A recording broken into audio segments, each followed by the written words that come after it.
bakalan akan terputus. Keseimbangan alam akan pupus. Pelestarian alam tak akan terurus. Hingga setiap sudut bumi menjadi tandus. Mari kita jaga mereka. Mereka menjaga kita.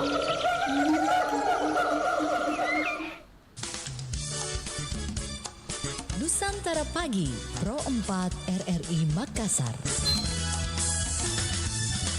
Assalamualaikum warahmatullahi wabarakatuh. Sahabat budaya, jumpa lagi saya Bang Rian di ruang dengar Anda. Tentunya di pagi hari ini menuju siang ya sahabat budaya, tepatnya di pukul 11. Kita berada di program acara obrolan lifestyle. Tentunya kita akan berbincang-bincang dan tentunya dengan tema-tema yang topik yang berbeda. Kali ini kita akan membahas tentang finansial sehat bersama Sling OJK. Tentunya ada narasumber yang akan menjelaskan apa sih itu Sling OJK. Tentunya kita langsung kenal aja, jangan berlama-lama. Assalamualaikum warahmatullahi wabarakatuh. Selamat pagi. Selamat pagi. Iya, mungkin bisa agak ke depan sedikit. Iya. Saya maju ya. Agak maju sedikit, supaya kedengaran suara seksinya. Udah nih. Iya, bagaimana kabarnya Pak hari ini? Baik, sehat selalu. Sehat Kita selalu. harus semangat kan ya? Harus semangat, apalagi masih muda kan, harus semangat lah. Betul. Mungkin juga pendengar kita penasaran dengan siapa sih ini suara-suara ini. Mungkin narasumber bisa menjelaskan identitasnya, posisinya di OJK apa, silakan Mas. Baik. Ya. Jadi perkenalkan ya Mas Febrian ya. Iya, silakan. Jadi perkenalkan, nama saya Inci Muhammad Darmawan. Kebetulan saat ini saya bertugas di Otoritas Jasa Keuangan Provinsi Sulawesi Selatan dan Sulawesi Barat sebagai analis junior di pengawasan perilaku PUJK, edukasi dan pelindungan konsumen. Wah, luar biasa. Kalau ngomong-ngomong ini kan kita tidak hanya live di radio, kita jadi Facebook itu dan lain-lain. Umurnya berapa, masih muda ini, sudah menjadi sebuah analisis ini. Umurnya berapa ini? Ya kalau bisa dibilang sebenarnya sudah di dekat-dekat yang bisa disebut om-om lah. Ya, di 28 29. Wah, itu belum om-om. Itu masih mas lah. Masih lah ya, masih Iya. Oke, ini menarik Mas. Enaknya saya panggil Inci aja ya. Mas Boleh, Inci ya? boleh Inci, boleh Awan, bebas. Oh, oke, siap. Bang Inci, ini menarik ini pembahasannya. Mungkin juga mas pendengar kita ini mungkin masih awam. Sling, ya apa tuh sling? Atau jangan sampai bilang slip, kan beda kan? Oke, ini kan pembahasan menarik sekali. Mungkin bisa dijelaskan kepada masyarakat terkait dengan layanan konsumen OJK. Apa saja layanan OJK yang dapat dimanfaatkan masyarakat? Ini belum masuk ke sling ya. Kita masih pertanyaan umum dulu ya. Mungkin bisa dijelaskan Mas Inci ini apa-apa saja pelayanan yang ada di OJK sendiri itu? Silakan. Baik, jadi sebenarnya kalau kita membahas tugas dan fungsi OJK Mas Febrian. Tugas fungsi OJK itu ada dua secara umumnya. Jadi yang satu itu tentang pengawasan sektor jasa keuangan dan yang satunya itu pelindungan konsumen gitu. Nah, kalau kita ingin menambah lagi sebenarnya kami juga ada fungsi di bagian edukasi gitu. Nah, kalau bentuk layanannya, dari tiga tugasnya ini, ya kan, yang pengawasan sektor jasa keuangan, pelindungan konsumen dan juga edukasi, ada satu tugas yang kami itu yang memberikan layanan kepada publik. Yaitu ya pelindungan konsumen itu. Dalam pelindungan konsumen inilah yang biasanya kita temui ada layanan walk-in yang biasanya para masyarakat bisa datang ke kantor OJK. Oh, langsung. Iya, untuk berkonsultasi tentang permasalahan keuangannya, atau mungkin dia ada sengketa dengan sektor jasa keuangan dan lain sebagainya, atau sekedar berkonsultasi apakah lembaga jasa keuangan yang mereka ingin gunakan itu legal atau tidak. Oh, bisa ketahuan? Bisa. Kami sudah ada sistem yang dapat memonitor legalitas dari setiap lembaga yang bergerak di sektor jasa keuangan.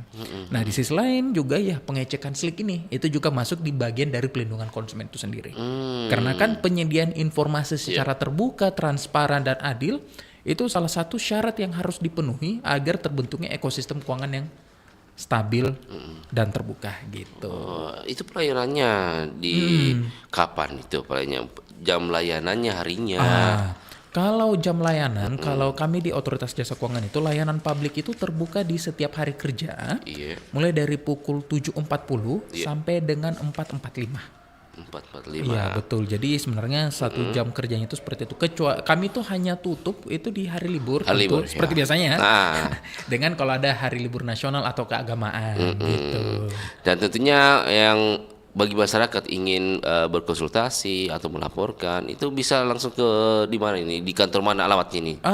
Itu bisa kalau kami di Makassar ini lokasinya itu di Jalan Sultan Hasanuddin nomor 3 sampai 5. Kalau kita nggak hafal nama jalan, maksudnya kami itu paling suka bilang di depannya Hotel Aston. Oh iya. Gitu. Atau kalau untuk anak-anak muda di sampingnya Polsek. Oh iya, betul banyak mudah Polsek. Iya. Oke, untuk di daerah sendiri itu ada cabangnya OJK sendiri. Untuk saat ini Mas ya, OJK itu kami bukanya itu di setiap ibu kota provinsi. Gitu. Nah, untuk yang Sulawesi Barat sebenarnya kalau untuk di wilayah Sulawesi Barat itu belum buka, Mas. Tapi sudah diproyeksikan itu di tahun ini atau tahun depan. Iya. Gitu. Oke. Nah, karena adanya keterbatasan ya dan kami hanya buka di ibu kota provinsi. Iya. Sebenarnya OJK sejak 2021 itu sudah memiliki layanan digital sebenarnya. Di mana masyarakat itu dapat langsung mengajukan pertanyaan pengaduan itu melalui call centernya kami yang terbuka juga di jam kerja itu plus hari Sabtu. Gitu. Kalau di kantor kan Senin sampai Jumat.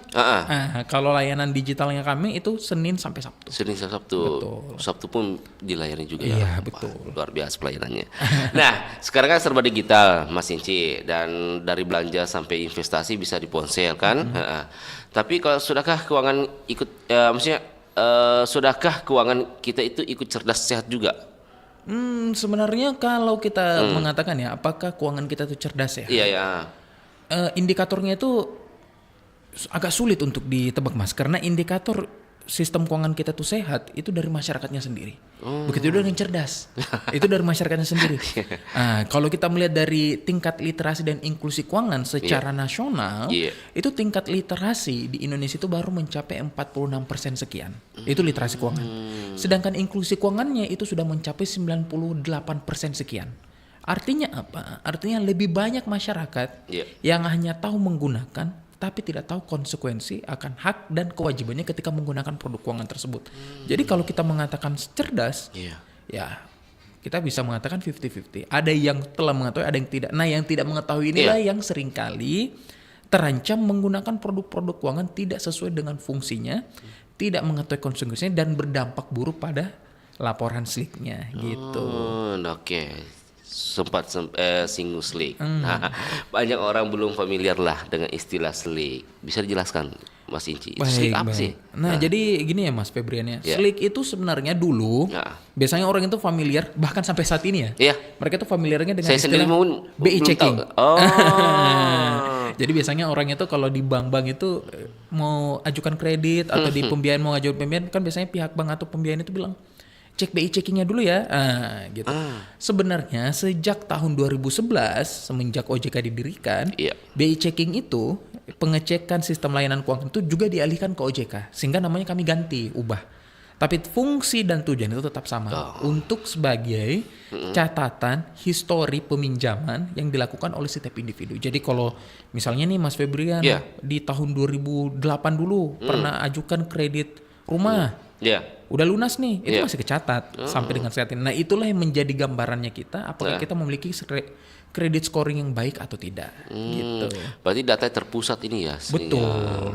Dulu kalau salah orang bisa cek itu di Bank Indonesia saja ya. Betul dulu. Dan saat ini hanya bisa dicek di OJK saja. OJK saja. Coba pengalihan pertanggungjawaban Pertanggungjawaban dan fungsinya. Oke, baik. Nah, apakah SLIK hanya untuk orang yang mau ambil kredit saja dicek saja itu atau mungkin semua orang bisa? Sebenarnya Mas, kami malah menyarankan itu ya. Setiap individu, setiap masyarakat itu dapat melakukan pengecekan SLIK secara berkala minimal sekali dalam 1 tahun. Itu minimal. Mau kita ajukan kredit atau tidak. Kenapa? Karena seringkali itu ada bentuk kejahatan yang menyalahgunakan data pribadi kita untuk mengajukan kredit tanpa sepengetahuan atau persetujuan kita. Jadi gunanya pengecekan SLIK itu untuk kita mengetahui nih, untuk memastikan apakah data kita itu aman atau tidak. Nah, karena kalau kita merujuk ke ketentuan yang berlaku Mas ya, sebenarnya data SLIK itu dapat dikoreksi selama kita memiliki bukti ataupun kita melakukan sanggahan atas transaksi dimaksud. Misalnya nih ya, saya nih nggak tahu nih bahwa saya nggak pernah punya kredit. Tiba-tiba pas saya cek ada tagihan. Padahal saya nggak pernah buat lain sebagainya. Nah, disitulah kita buat pengaduan ke OJK untuk menyanggah tagihan tersebut. Nanti OJK akan langsung mengklarifikasi dulu ke PUJK-nya. Misalnya nih, Mas Febrian tercatat punya pinjaman di Bank A. Padahal Mas Febrian bukan nasabah, bukan debitur Bank A. Buatlah pengaduan ke OJK. Nanti OJK akan panggil nih Bank A. Ini kenapa bisa nih ada orangnya? Nah, nanti Bank A yang bertugas untuk melakukan cross check. Kalau Bank A tidak dapat membuktikan, dihapus, dikoreksi, bukan dihapus namanya, dikoreksi agar data tersebut dialihkan ke orang yang benar-benar punya. Karena seringkali kejadiannya itu salah bukan karena faktor kesengajaan, tapi karena kelalaian. Seringkali mungkin bagian penginputan kreditnya itu salah input satu angka. Misalnya nicknya Mas Febrian nih berakhiran 001. Orangnya lagi ngantuk dia malah input 002. Akhirnya pindah ke kreditnya Beda saya. profil. Beda profil. Yang harusnya jadi kreditnya Mas Febrian malah kecatat di sliknya saya. Nah, itulah kenapa kami selalu menyarankan setiap masyarakat itu minimal cek 1 kali 1 tahun. Itu bisa secara mandiri ceknya? Secara mandiri. Sebenarnya pengecekan slik itu nggak bisa diwakilkan. Pengecekannya itu ada 2 sistemnya. Boleh secara langsung datang ke kantor OJK atau secara online di e-Depslik. Bisa? Bisa. Itu sulit aksesnya atau mudah? Aksesnya mudah, cuma kita menggunakan kuota kalau yang online.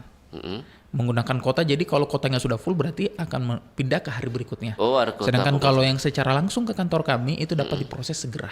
Segera. Betul. Apa persyaratannya kalau ketika datang langsung ke untuk mencek saja?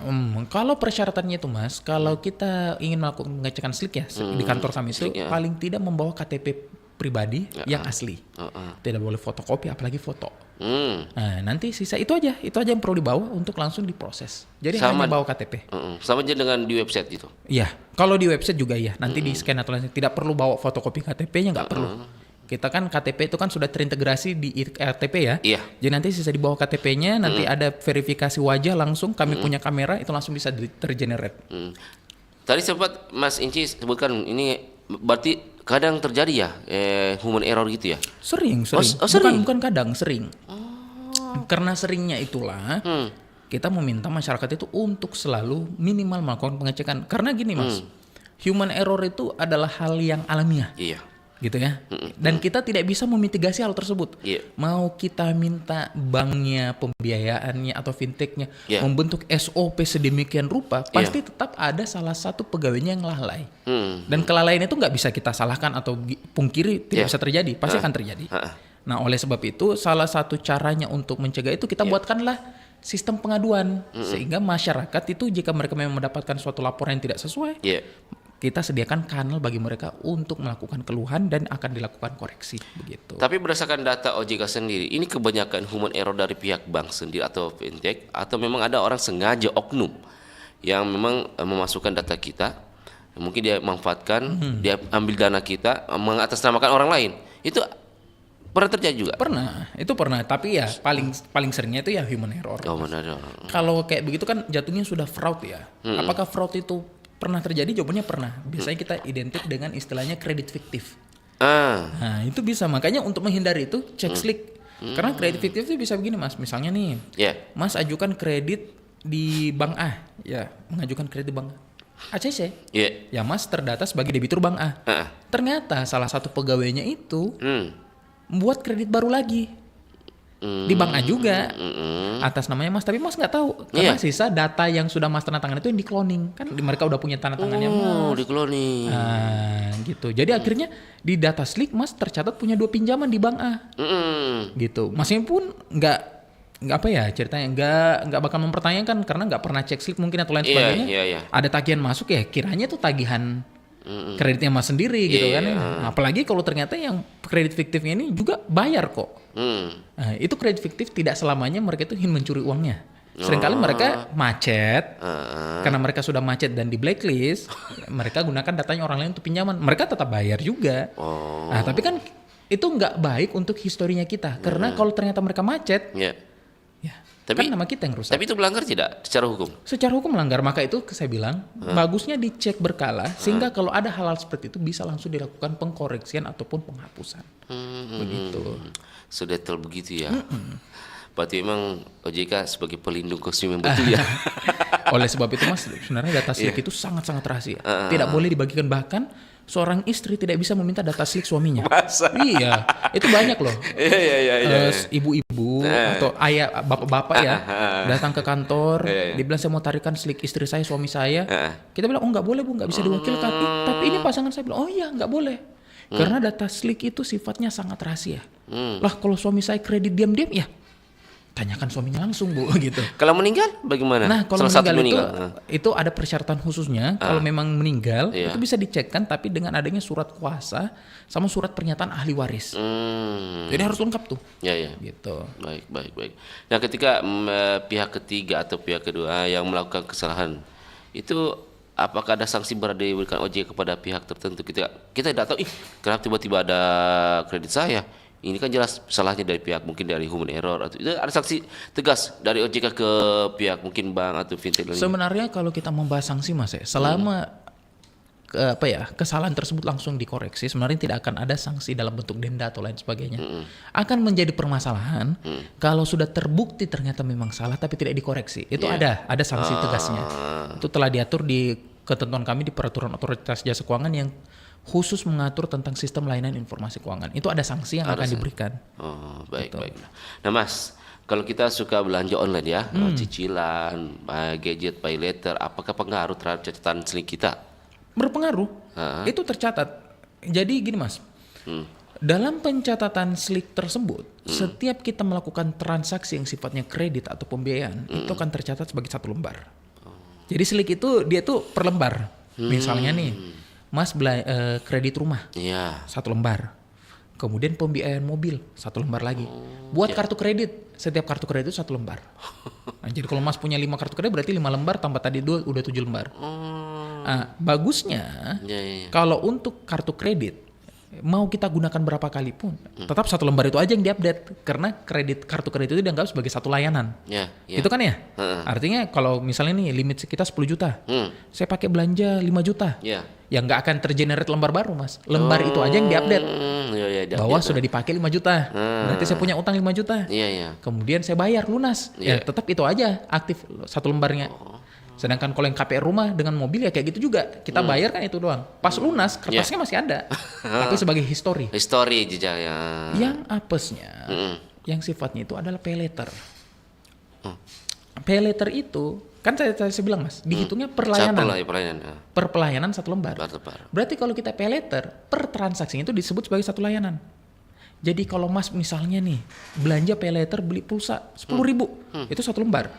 Oh, terhitung itu. Nah, tiba-tiba Mas belanja lagi handuk pay later, itu satu lembar lagi.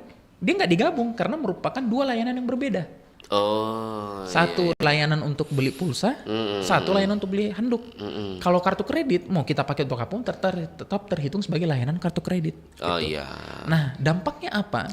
Kalau kita terlalu sering menggunakan pay later, nanti lembaran kita itu menumpuk menjadi terlalu banyak hingga mempengaruhi kredit scoring kita. Oh begitu. Betul.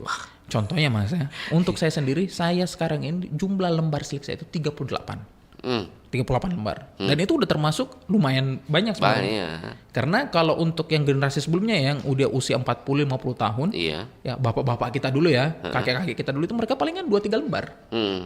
Ya karena mereka pasti itu rumah, mobil, motor selesai. Mungkin itu aja. Sisanya pasti cash. Nah, kalau kita 38 ya karena memang ada kartu kredit atau kita cicil motor lagi, motor kedua, motor ketiga gitu kan ya. Nah, tapi pernah saya dapat ada mahasiswa datang ke kantor saya cek slik. Dia jumlah lembar itu 378 lembar. 378 lembar. Setiap kita cek lembarannya, nominalnya itu kecil Mas, 22.000, 50. Tapi terhitung gitu. Kalau nominal saya di 38 lembar ya itu terhitungnya ada yang 10 juta, ada yang sekian juta ya. Angka-angka memang yang masuk akal untuk dicicil. Tapi yang mahasiswa ini tuh ada angka yang 2.500. Ada yang angka 10.500, ya itu karena penggunaan pay later itu. Baik. Berarti memang ini sling juga menjadi acuan bagi pihak bank ketika orang mengajukan kredit. Ditolak. Iya, ternyata betul. Karena historinya terlalu banyak gitu. Tapi ini bukan berarti pay later itu hal yang buruk ya. Pay later itu bagus digunakan untuk hal-hal yang memang diperlukan. Tapi jangan dianggap sebagai hal yang mempermudah. Gitu. Itu mindsetnya yang diubah harusnya. Pay later itu hadir untuk melakukan pergantian ini, pergantian transaksi untuk sementara. Tapi kalau kita gunakan untuk memenuhi kebutuhan harian, jangan. Ya kan kebutuhan harian itu sebenarnya bisa dibayarkan cash. Case-nya. Kalau memang kita tidak bisa bayarkan cash, ya berarti tunda dulu kebutuhan tersebut. Kecuali darurat. Darurat. Gitu ya. Tapi yang menjadi fenomena juga Mas begini Mas Inci. Pihak-pihak bank malah dia gencar mungkin orang menawari kartu kredit ujungnya ditolak. Ini kan usaha-usaha nol jor-joran buka kartu kredit kasih penawaran pas dicek checking tertolak. Iya betul. Tapi kadang biasa diloloskan juga walaupun bermasalah. Kenapa? Misalnya ini orang punya masalah dalam keuangan kredit, terkadang diloloskan atau memang tidak bisa? Oh nggak boleh. Malah kalau diloloskan Mas, padahal dia sudah punya laporan slik yang buruk atau ada permasalahan, itu bank yang kena. Gitu.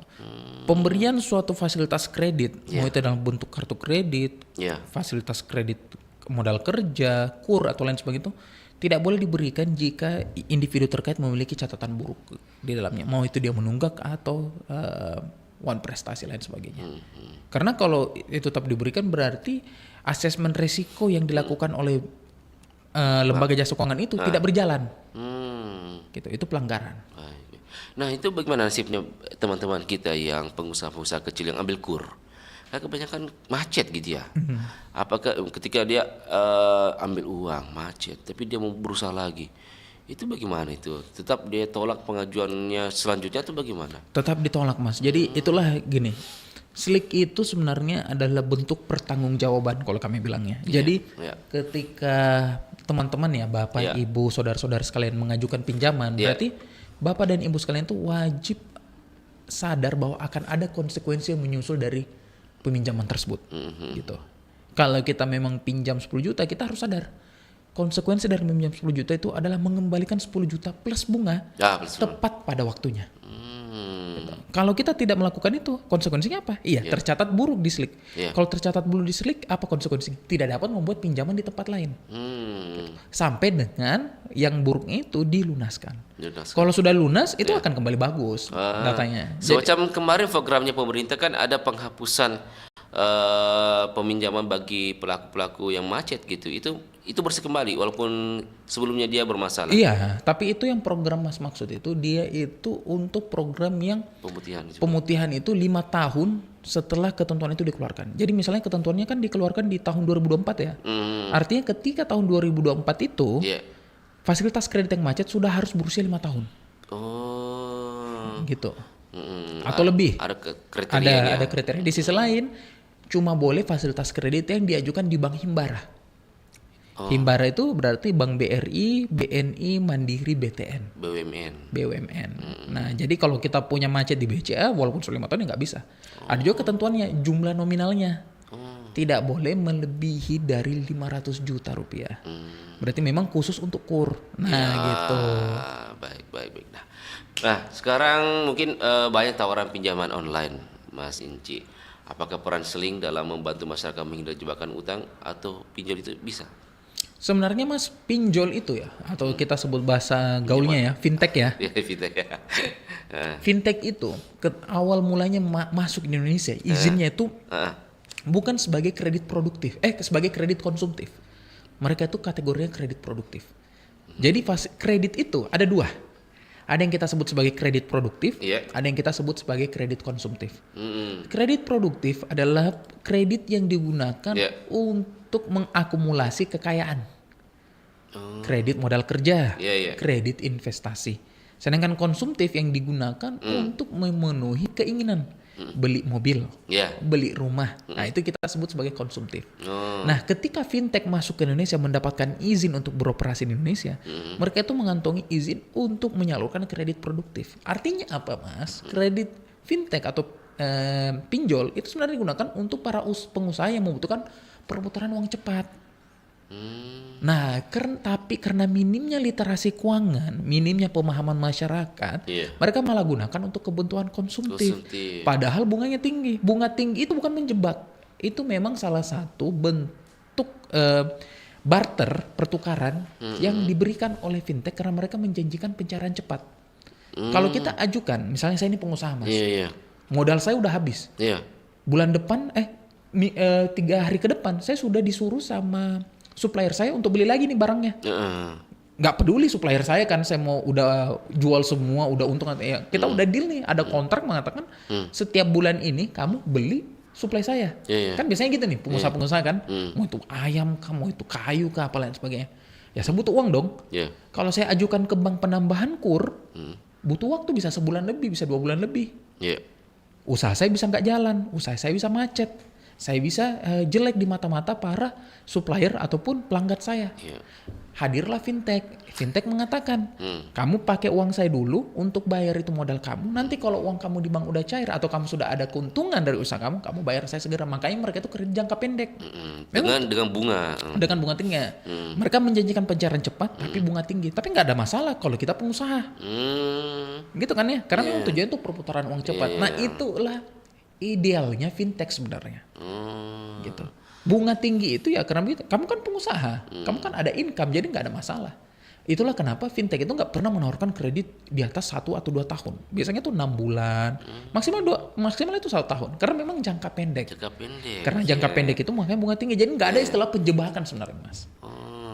Nah, tapi masyarakat kita menyalahgunakan, mereka malah pakai untuk kebutuhan konsumtif. Gitu. Artinya memang masih kurang literasi kepada masyarakat. Betul, kurang literasi. Tapi ada tidak aturan kepada pinjol-pinjol fintech kita ini, batasan-batasan bunga yang diberikan? Ada. Batasan bunga itu telah diatur oleh AFPI, Asosiasi Fintech Indonesia, dengan juga di OJK. Jadi kita udah atur itu. Jadi batas bunga itu mengikuti suku bunga dari Bank Indonesia. Di sisi lain kita sudah tentukan ada jumlah nilai yang harus disepakati, tidak boleh melebihi dari jumlah itu. AFPI biasanya tentukan. Nah, jadi fintech itu boleh bermain di range-nya itu selama tidak melewati. Itu ada. Batas atas, batas bawah. Batas atas, batas bawah. Itu ada. Baik.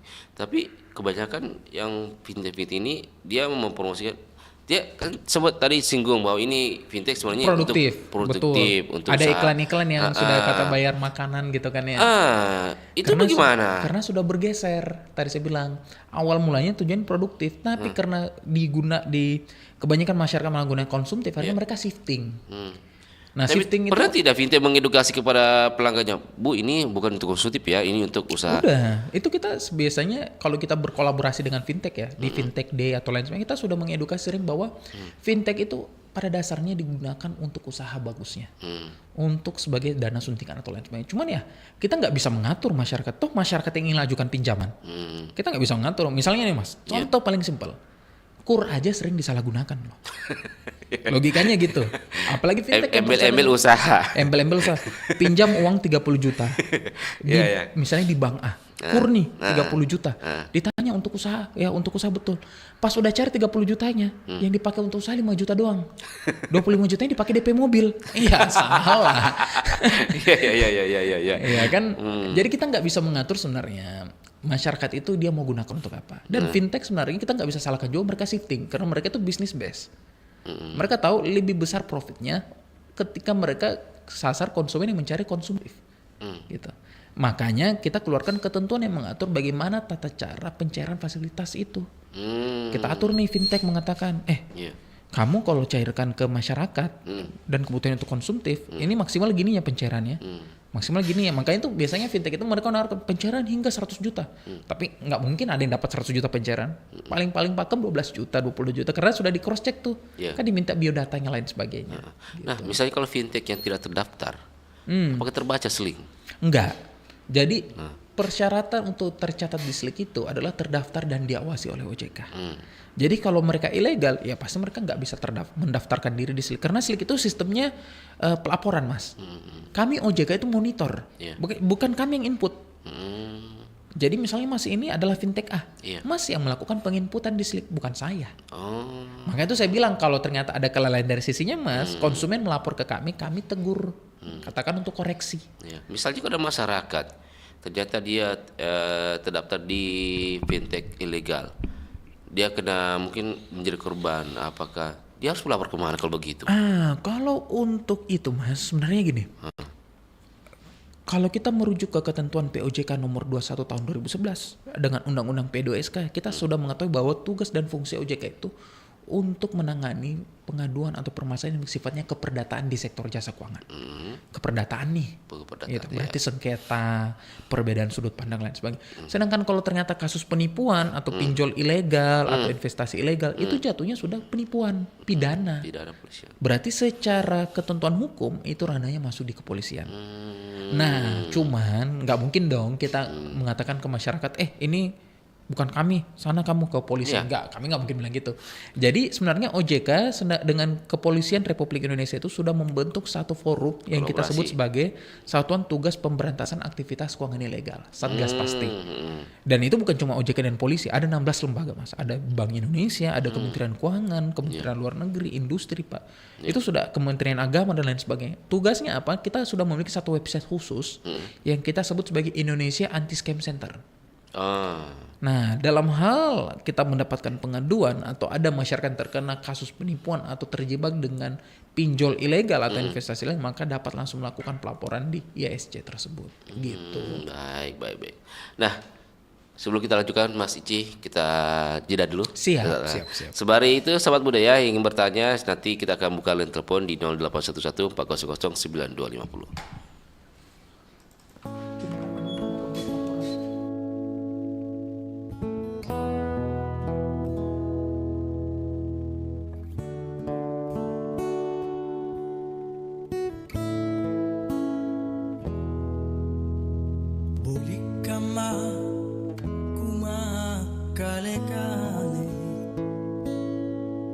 Ku teteng simpuna nyawaku lan ribungaku lamungan riatinu sayang bungani pak jari racun ji paling te amako sapuki arengku atingku lebak mi ujoli terasimpuna nyawaku laku kalimbuki laku erang lingkamang erianja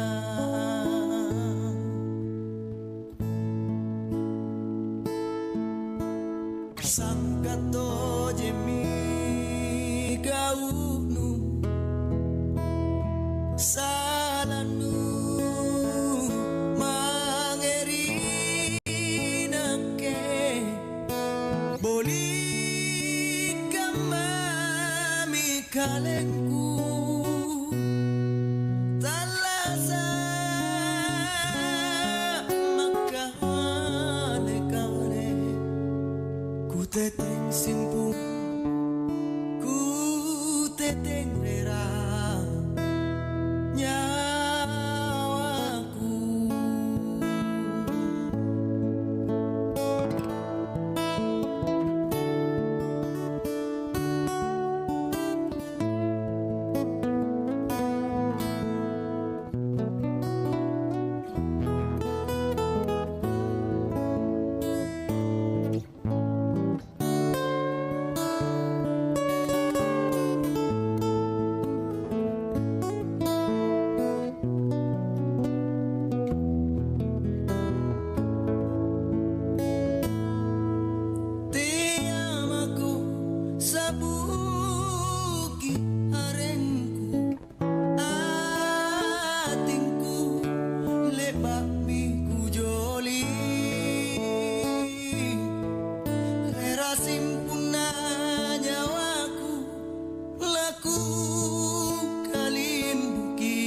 laku erang lingkamang erianja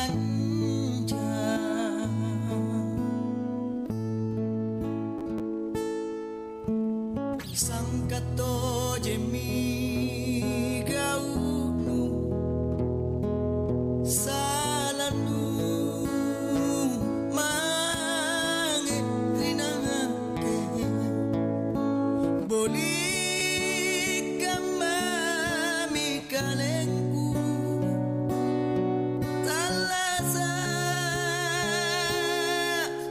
kane kale ku teteng simpu ku teteng rera nyawaku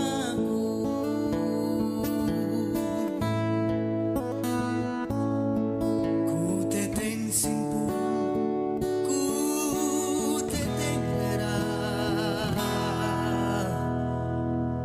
nyawaku.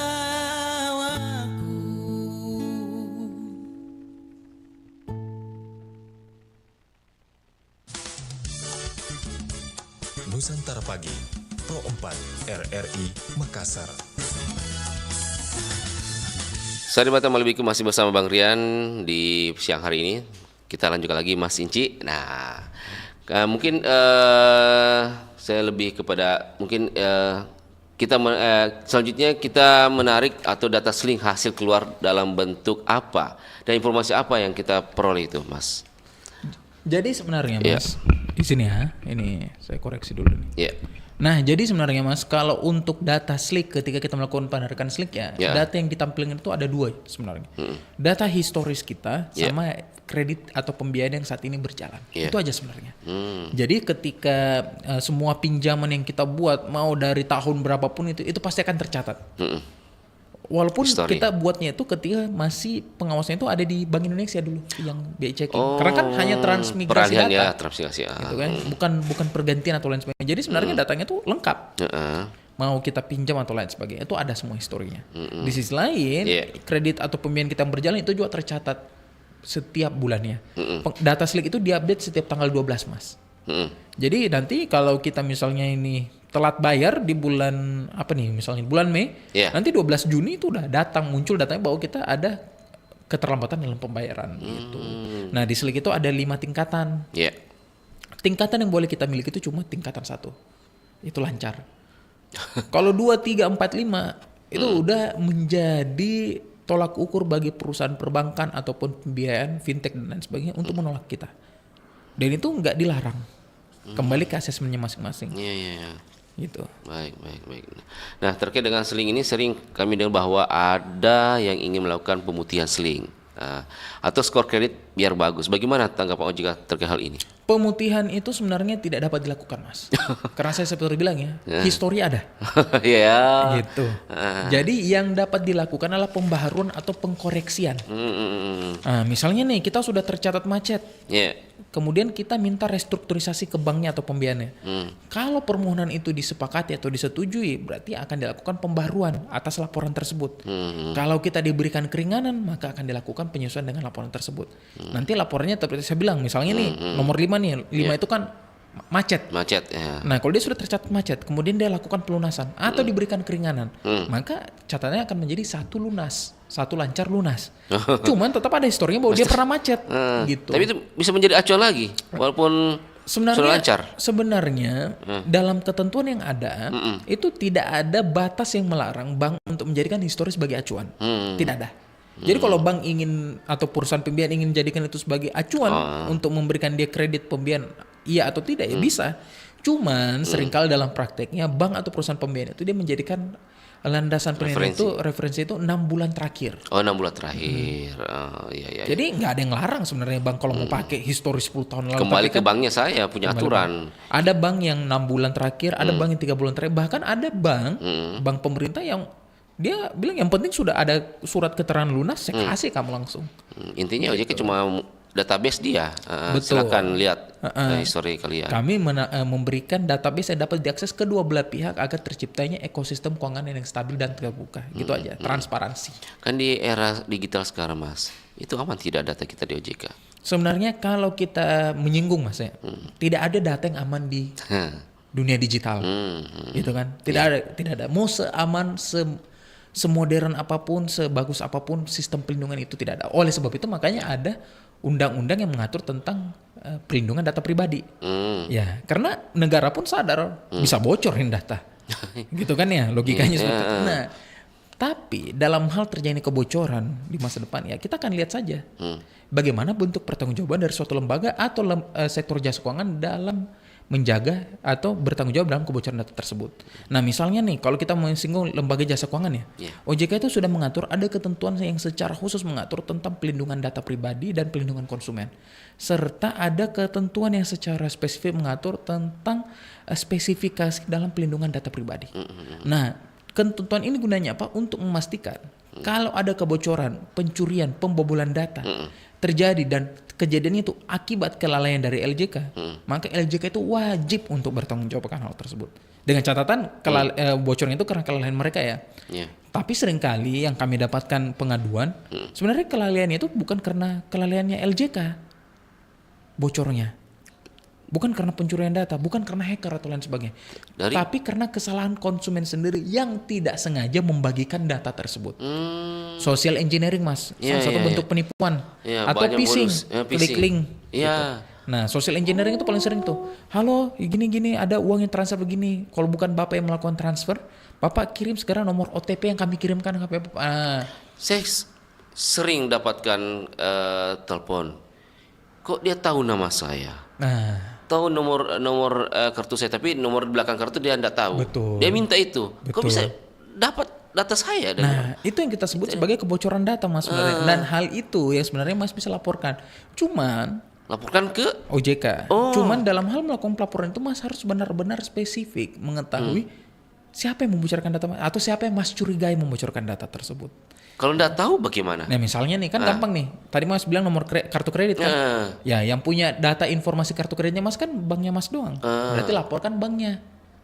Kenapa bisa ada orang yang bukan pegawai bank atau bukan marketing bank mengetahui nomor kartu saya?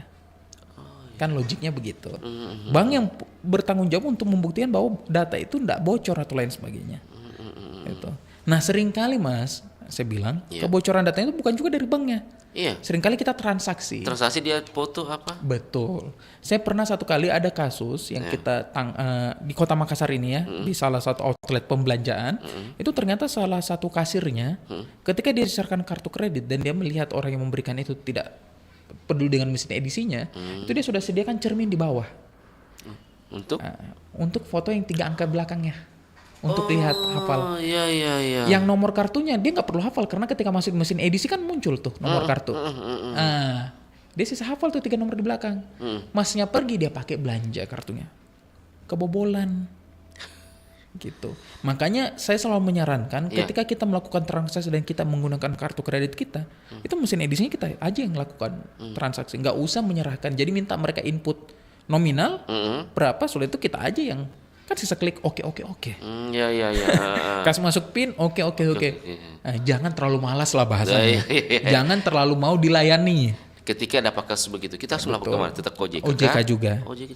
Karena kan tadi saya bilang mas, sudah ada ISC ataupun layanan kami untuk mengasesmen hal tersebut. Ketika orang itu tidak tahu di mana kartu saya itu digesek, mungkin ada beberapa tempat dia digesek. Pas kita melapor, mungkin OJK di mana tempatnya? Kita nggak tahu bagaimana. Kita lapornya di ISC aja. Nanti ISC yang menindaklanjuti laporan tersebut. Begitu. Kira-kira solusi apa yang diberikan nanti? Sebenarnya untuk kita melapor? solusi mas ya, kalau melapor itu kita hanya memberikan bukti penyanggahan sebenarnya.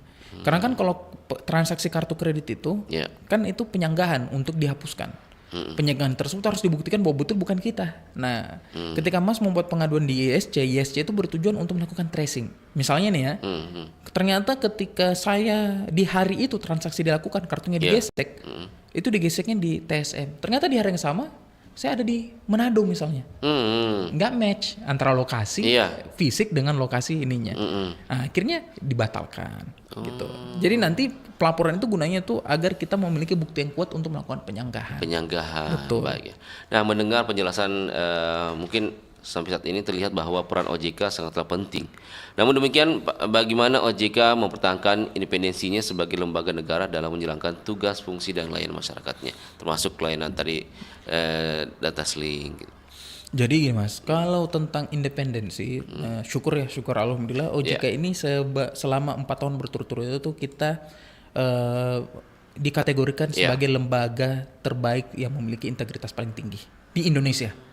Untuk saat ini kita peringkat pertama terus. Artinya apa mas? Karena kami memiliki sistem yang kami sebut sebagai WBS, yang dapat diakses oleh publik, yang dapat diakses oleh siapa. Bahkan mas juga bisa akses sekarang. Misalnya nih, Ya. saya bilang, oh mas, ini saya narasumber minta dibayar loh. Padahal sebenarnya secara ketentuan kami pegawai ojek itu tidak boleh menerima sama sekali pembayaran dalam bentuk honor narsum atau lain sebagainya ketika kami memberikan materi. Ketika kami menjadi pemateri atau bahkan kalau kami menjadi dosen umum atau lain sebagainya. Dalam hal itu terjadi, mas nggak usah debat sama saya, langsung aja lapor ke WBS, whistleblowing system, bisa tulis di browser, WBS spasi OJK itu langsung terbuka, web pertama. Langsung laporkan, itu akan langsung ditindaklanjuti. Dan tindak lanjutnya itu dilakukan secara transparan langsung di websitenya lain sebagainya. Nah, karena itulah kami selalu berupaya sebisa mungkin untuk memastikan bahwa setiap pegawai ojek itu memiliki integritasnya tinggi dalam melaksanakan tugas dan fungsinya. Gitu. Kan ini kan tadi ada layanan, ketika orang mau datang mau cek selingnya, ngantri nih. Betul. Terkadang kan kebiasaan masyarakat, saya duluan dulu Bayar, lompat antrian. Itu bagaimana? Nah, kalau itu sebenarnya kalau lompat antrian